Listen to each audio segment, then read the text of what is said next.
I see it much more as a piece of sculpture.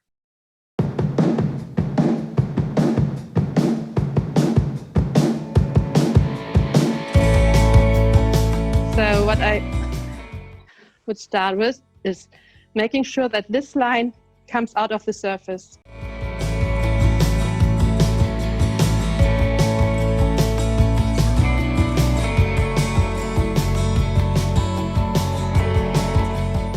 Do you want to show us again? The big ones, that's a pre-felt as well, and you put fiber over it?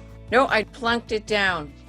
Before Me we too. go, Ariane, would you put the hat on again, because it's changed so much?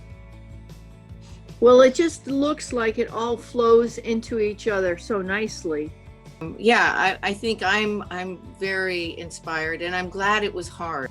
You know, if people haven't experienced much online course or Zoom, they wouldn't understand that something so tactile that we really have to get our hands on can be so effectively communicated by, you know, the cameras. Well, you really go out of your way to show us what's going on.